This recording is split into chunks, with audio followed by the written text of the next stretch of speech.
Laporan padat dan komprehensif Buletin Pagi bersama saya Amar Hakim Lokman. Tajuk utama pagi ini. Tabung Haji buat 2 laporan polis terhadap bekas pengurusan tertinggi.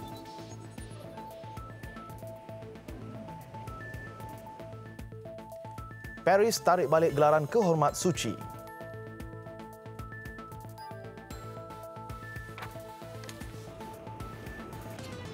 Harimau Malaya sedia catat satu lagi kejayaan di Stadium Nasional Bukit Jalil malam ini.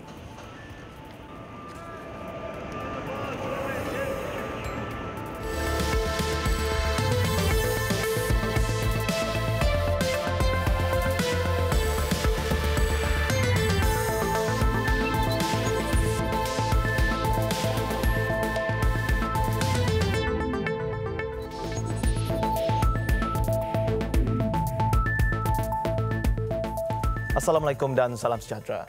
Lembaga Tabung Haji TH semalam membuat 2 laporan polis terhadap bekas pengerusi Datuk Seri Abdul Aziz Abdul Rahim, bekas Ketua Pegawai Eksekutif Tan Sri Ismi Ismail dan Datuk Seri Johan Abdullah serta Barisan Pengurusan Kanan. Menurut TH, laporan yang dikemukakan itu adalah siasatan dalaman yang pertama dalam transaksi masa lalu yang dipimpin oleh pengurusan baru sejak Julai 2018. Kaki tangan kanan yang terbabit adalah Ketua Pegawai Operasi Datuk Adi Azwan Abdul Ghani, Ketua Pegawai Kewangan Datuk Rozaida Omar, Penasihat Undang-Undang Hazrina Muhammad Khalid dan Pengurus Besar Kanan Perkhidmatan Korporat dan Hartanah Rifina Mat Arif. Menurut TH, laporan polis itu dibuat dengan Jabatan Siasatan Jenayah Komersial JSJK di Ibu Negara. Laporan pertama membabitkan program Yayasan Tabung Haji YTH 2017 di mana dana berjumlah lebih 22 juta ringgit disalurkan untuk aktiviti yang didakwa mempunyai kecenderungan politik. Menurut TH, ini bertentangan dengan memorandum dan artikel Persatuan YTH. Ia berkata pemegang amanah YTH pada masa itu ialah Datuk Seri Abdul Aziz, Tan Sri Ismi, Datuk Seri Johan, Datuk Adi Azwan dan Datuk Rozaida. YTH ditubuhkan pada 2016 untuk melaksanakan antara lain bantuan kemanusiaan serta menyalurkan sumbangan kepada golongan kurang bernasib baik, miskin dan yang memerlukan. TH menyumbang 7 juta ringgit kepada program itu. Laporan kedua terhadap Tan Sri Ismi, Hazrinda dan Rifina adalah berkaitan dakwaan salah nyata dan menyekap maklumat material melibatkan penjualan saham TH pada 2012. Ia melibatkan sebanyak 95% dalam PTTH Indo Plantations yang dipegang oleh 2 anak syarikatnya iaitu TH Indo Palm Sendirian Berhad THI dan TH Indo Industri Sendirian Berhad THII kepada PT Borneo Pacific dengan harga $910 juta Amerika. Menurut kenyataan itu, PTTH Indo Plantations memiliki 83,000 hektar ladang kelapa sawit di Indonesia.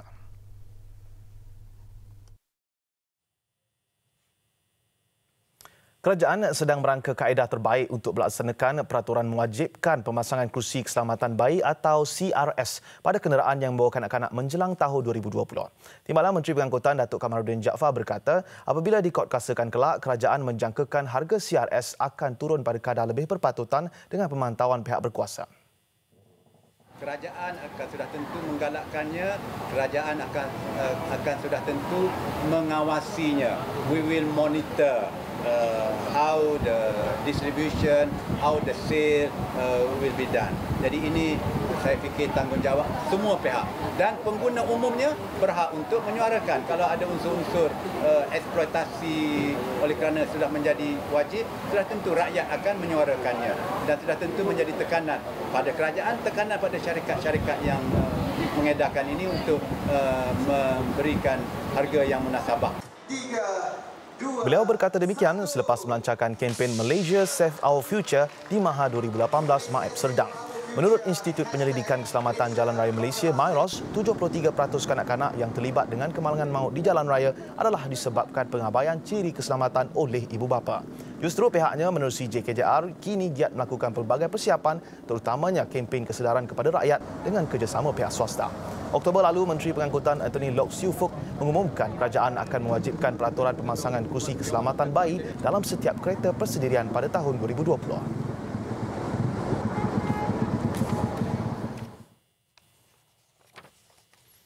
Harga runcit petrol RON 97 turun 31 sen kepada RM2.50 seliter dari hari ini hingga 31 Disember ini.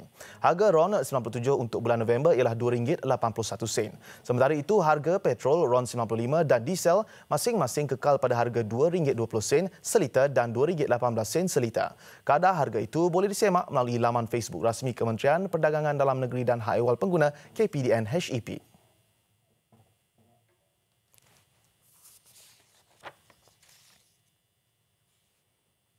Pelaksanaan program saringan literasi dan numerasi Linus di peringkat sekolah akan terus diadakan meskipun program itu tidak lagi dikendalikan Kementerian Pendidikan bermula tahun depan. Ketua Pengarah Pelajaran Datuk Dr. Amin Senin berkata, pendekatan itu dibuat supaya setiap sekolah dapat mengenal pasti dan mencari kaedah untuk mengatasi masalah pembelajaran yang dihadapi di sekolah masing-masing.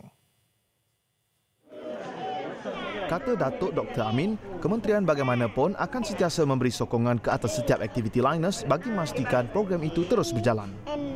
Program Linus mula diperkenalkan sejak 2009 di bawah bidang keberhasilan utama negara NKRA Pendidikan merupakan program pemulihan bagi mengatasi masalah penguasaan kemahiran asas 3M iaitu membaca, mengira dan menulis dengan lebih sistematik dalam kalangan pelajar sekolah rendah. Jelasnya, pendekatan sekarang sama ada peringkat Kementerian, Jabatan Pendidikan Negeri JPN dan Pejabat Pelajaran Daerah PPD akan memberi sokongan kepada program di rangka pihak sekolah masing-masing. Langkah menghentikan Linus antara lain kerana pihaknya tidak mahu lagi menyediakan pakej atau modul sesuatu program dari atas ke bawah atau kementerian turun ke peringkat sekolah. Sebaliknya, sekolah melaksanakan program mengikut acuan sendiri. Pelaksanaan program Linus mensasarkan 100% murid tahun 3 menguasai kemahiran literasi dan numerasi sebelum naik ke tahun 4 kecuali murid berkeperluan khas MBK.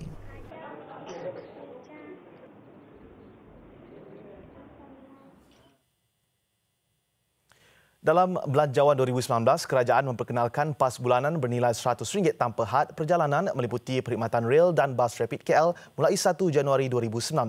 Peruntukan sebanyak 240 juta disediakan bagi matlamat berkenaan seiring usaha kerajaan dalam meningkatkan kadar penggunaan pengangkutan awam. Pagi 1 Disember 2018, pas bulanan berkenaan akan dilancarkan oleh Perdana Menteri Tun Dr. Mahathir Mohamad di Balai Ketibaan Lapangan Terbang Antarabangsa Kuala Lumpur KLIA Express di KL Central Ibu Negara. Bagi mendapatkan perkembangan lanjut, kita bersama wartawan Hafizi Rosli langsung dari lokasi. Silakan Hafizi.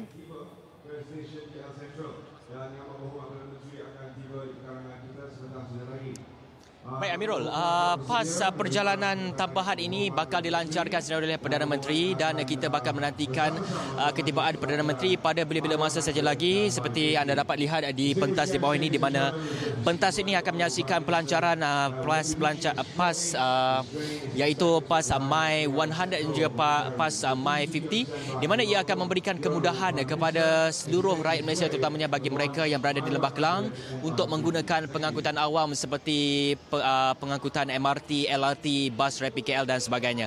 Dan untuk makluman anda semua juga, pada hari ini juga beberapa iaitu antara mereka yang akan diangkat sebagai duta kepada program ini iaitu kita akan ataupun memperkenalkan duta-duta seperti atlet-atlet sukan terkenal tanah air seperti Datuk Nicole and David dan juga Muhammad Rizwan Mahmud Puzi dan juga pemenang pingat emas Sukan Paralimpik Rio 2016 dan mereka semua ini bakal menjadi duta dari segi untuk mempromosikan dari segi program-program yang telah dilancarkan ini.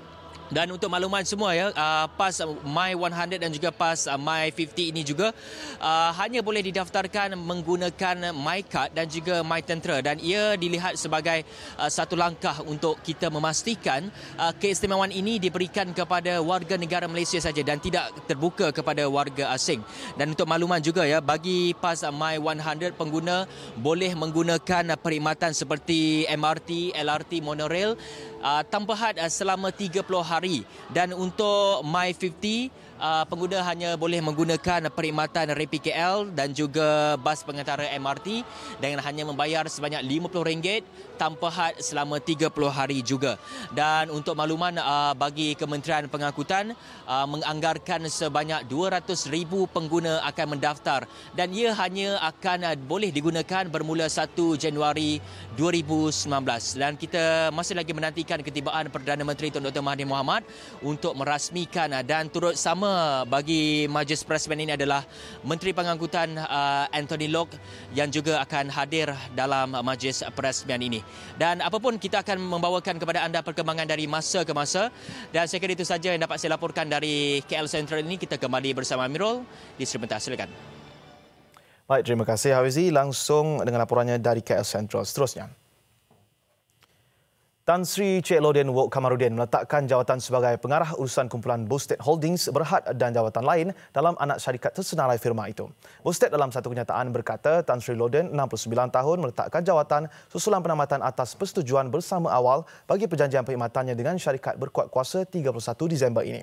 Berikutan peletakan jawatannya dalam Bosted, Tan Sri Loden juga melepaskan jawatan sebagai pengurusi Bosted Heavy Industries Corporation Berhad BHIC dan Farmaniaga Berhad, serta naib pengurusi Bosted Plantations Berhad berkuat kuasa tarikh yang sama.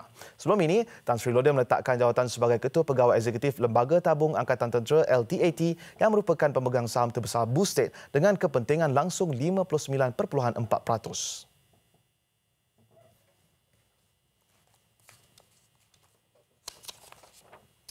Kementerian Kerajaan Tempatan dan Perumahan Sabah menetapkan 11 petunjuk prestasi utama KPI perlu dicapai kaki tangannya bagi memastikan perkhidmatan kepada pelanggan dan golongan sasar efisien serta menepati sasaran. Menterinya Datuk Jaujan Sambakong turut menyasarkan 17 pihak berkuasa tempatan PBT di Sabah mencapai penarafan 4 bintang ke atas tahun ini. Kementerian ini akan meningkatkan kualiti menyampaikan perkhidmatan melalui 11 petunjuk prestasi utama. KPI ini akan dijadikan sebagai kayu mengukur bagi memastikan perkhidmatan yang disampaikan kepada penerang korongan sasar dengan efisien. Beliau berkata demikian di Majlis Anugerah Perkhidmatan Cemerlang Kementerian Kerajaan Tempatan dan Perumahan Sabah di Kota Kinabalu semalam. Teks ucapan beliau disampaikan Pembantu Menteri Kerajaan Tempatan dan Perumahan Sabah, George Hugh Van Zin. Tegasnya, semua penyaut awam mempunyai tanggungjawab dan amanah yang besar bagi memastikan kesejahteraan rakyat dan negeri sentiasa terjamin. Katanya, setiap tugas harus dilaksanakan dengan penuh integriti dan jujur. Kepayahan penduduk yang dilanda musibah banjir di sekitar Durian Tunggal, Melaka baru-baru ini mendapat perhatian kumpulan Media Prima Berhad. Menerusi tabung bencana NSTP Media Prima menyalurkan bantuan kepada 119 keluarga mangsa banjir di 3 perkampungan dalam Dewan Undangan Negeri Dun Durian Tunggal. 3 perkampungan terbabit ialah Kampung Belimbing Dalam, Kampung Beringin dan Kampung Panco. Sumbangan kepada mangsa banjir disampaikan ahli Dewan Undangan Negeri Adun Durian Tunggal, Datuk Muhammad Sofi Abdul Wahab yang juga Exco Kejaraya, Pengangkutan dan Kemudahan Awam Melaka. Wakil Media Prima diketuai Eksekutif Jabatan Komunikasi Korporat Muhammad Nazrin Johari. Setiap penerima menerima voucher barangan bernilai RM200 daripada Media Prima, manakala Kerajaan Negeri Melaka menyumbang sebanyak RM500 kepada setiap keluarga. Mengucapkan terima kasihlah kepada Kerajaan Negeri dan Prima Berhad atas sumbangannya dapat memberi kita punya kelegaan lah, bantuan yang lebih patut sekarang lah. Jadi saya harap dapatlah memberi kita kelegaan sikit lah atas sumbangannya. Bersyukur kepada Allah SWT kerana kerajaan yang baru ni dapat membantu pemangsa-mangsa banjir ni. Jadi kami sebagai pemangsa mengucapkan terima kasih lah. Jadi meringankan bebanan kami. Dari situ kami tak ada terasa tertekan sangatlah dengan barang-barang kami yang bersyukurlah. Terima kasih. Kita mengharapkan dengan sedikit bantuan ini dapat meringankan beban kawan-kawan kita yang telah pun menghadapi musibah banjir, yang kita yakin bahawa mereka kerugian dari segi barangan, perabot, elektrik dan sebagainya. Pada 19 November lalu, 2 daerah di Melaka iaitu Alor Gajah dan Melaka Tengah dilanda banjir mengakibatkan lebih 1,000 penduduk dipindahkan ke pusat pemindahan sementara.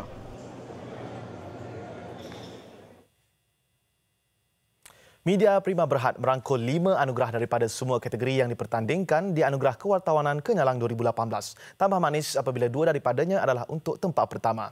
Laporan khas jajaran Teluk Melano Legasi Tan Sri Adnan Satim oleh wartawan Adib Osman bersama juru kamera Farizan Jalal serta Abu Zaidi Abu Bakar dipilih pemenang tempat pertama bagi Anugerah Kewartawanan kategori Bisnes dan Ekonomi.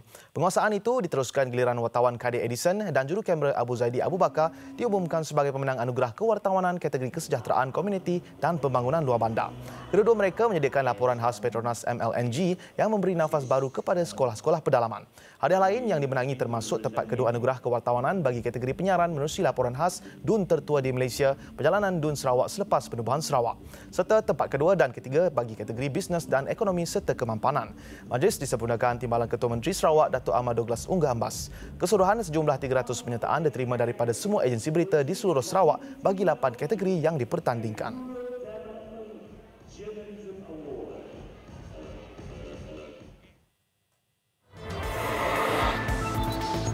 Gempa bumi landa bandar besar Alaska. Laporan seketika nanti.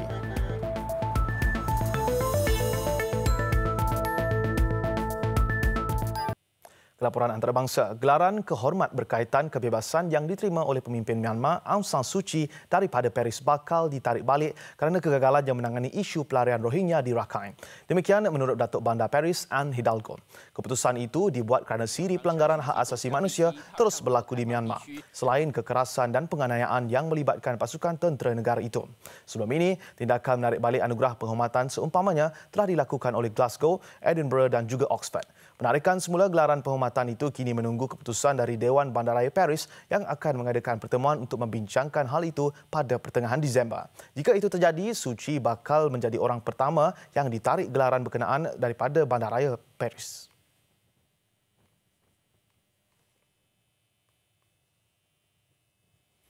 Gempa bumi dengan kekuatan 7 magnitude melanda Anchorage, Alaska.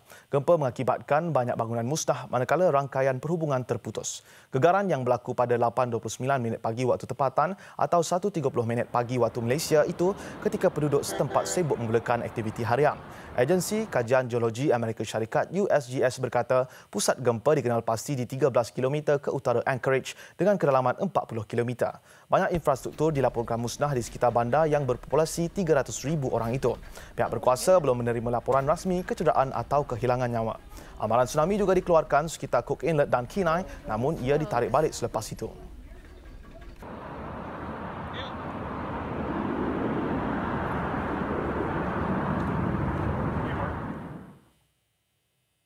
Seorang penganalisis politik Amerika Syarikat yang juga penyumbang bagi saluran berita CNN dihentikan kontraknya hanya kerana mempertahankan hak penduduk Palestin.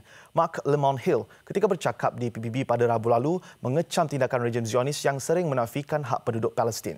Beliau juga menuduh rejim Israel cuba menjalankan pembersihan etnik di bumi Palestin. Berikutan itu, CNN bertindak menghentikan kontrak Hill di saluran berita itu dengan serta-merta.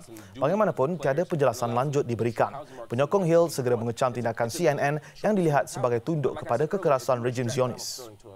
Polygraph right now and ask him is he a racist. He's saying the truth. He absolutely believes what he's saying. He absolutely thinks that he's not a Bertemu kembali laporan sukan. Pasukan kebangsaan mengambil pendekatan lebih realistik berdepan Thailand dalam pertembungan separuh akhir pertama kejuaraan AFF Suzuki malam ini, iaitu menyasarkan keputusan positif dan tidak melepaskan gol sebagai bekalan ke perlawanan kedua memandangkan format timbal balik mengambil kira kelebihan jaringan di tempat lawan. Pelawat juga menampaknya berhati-hati mengelak terjerat di sebalik hadir dengan keinginan tinggi mahu mencalakan rekod baik Harimau Malaya di laman sendiri. Kemampuan Thailand nyata menjadi ancaman pasukan kebangsaan sepanjang 90 minit perhitungan separuh akhir pertama kejuaraan AFF Suzuki malam ini. Bukan tidak pentingkan kemenangan, tetapi Harimau Malaya tidak rela dikecewakan lebih awal memandangkan ada satu lagi pertemuan di tempat lawan selepas ini dan mahu pemain negara bermain mengikut percaturan yang dirancang. Rekod is rekod lah, tetapi perlawanan besok agak berbeza juga.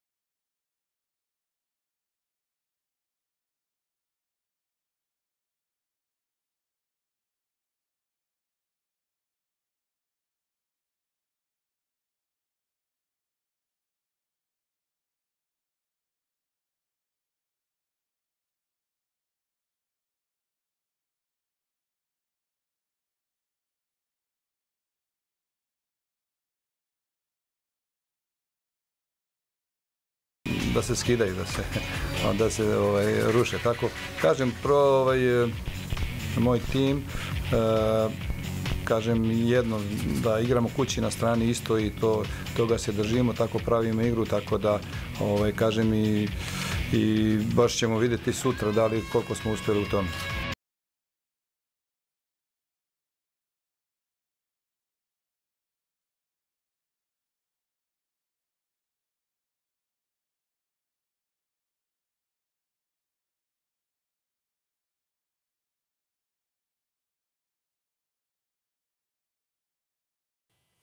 Di sebalik reputasi gah pasukan Thailand, barisan kendalian Tan Cheng Ho jelas tidak gentar dengan kunjungan Gajah Perang yang hadir membawa status selaku pasukan pilihan. Sudah membuat persiapan secukupnya, skuad negara juga mempunyai perancangan tersendiri yang boleh digunakan sebagai senjata untuk menyaingi lawan.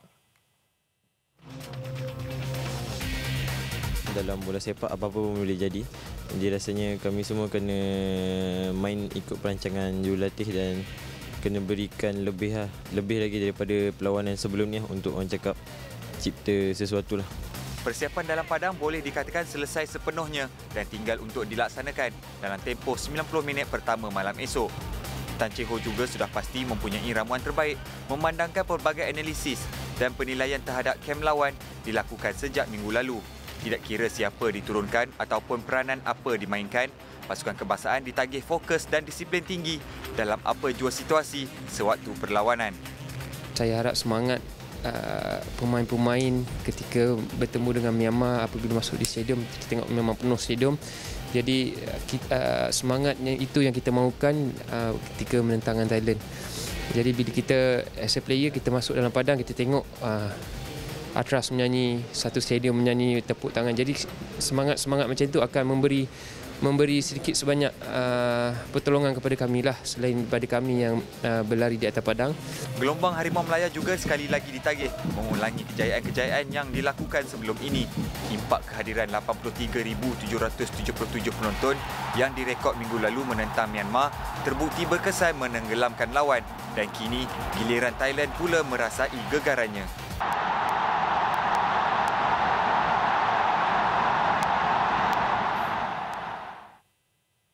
Pertembungan antara Malaysia dan Thailand jelas menjadi tumpuan peminat bola sepak tanah air. Buktinya apabila kesemua tiket perlawanan separuh akhir pertama kejuaraan AFF Suzuki Malaysia menentang Thailand habis dijual kepada peminat dalam tempoh hanya beberapa jam. Bagaimanapun, pemain pertahanan skuad Thailand, Philip Rowler, tidak gentar dengan kehadiran 80,000 penyokong Harimau Melaya.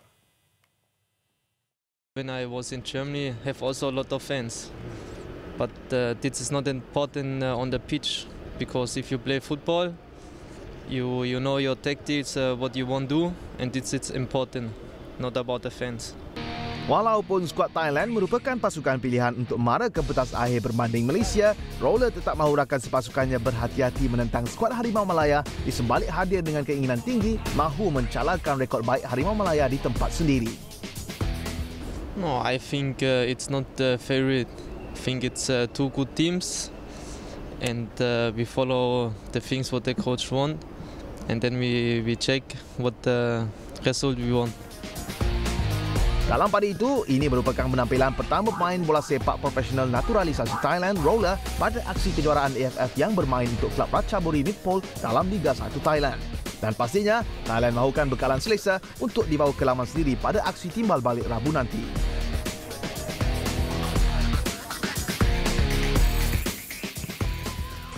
Buletin pagi kini sampai ke penghujungnya. Terus ikuti Buletin TV3 di platform YouTube dan media sosial kami. Sebelum berpisah, saksikan kreativiti yang dimiliki Jessica Leigh Clark menyediakan pie apple dalam watak Disney seperti Little Mermaid dan Maleficent di Kanada. Lebih menarik, wajah Putera Harry dan isteri Meghan Markle turut di OK. Dan itu, sekian Buletin pagi. Saya Amir Hakim Lokman, AHL. Salam hormat dan selamat berhujung minggu.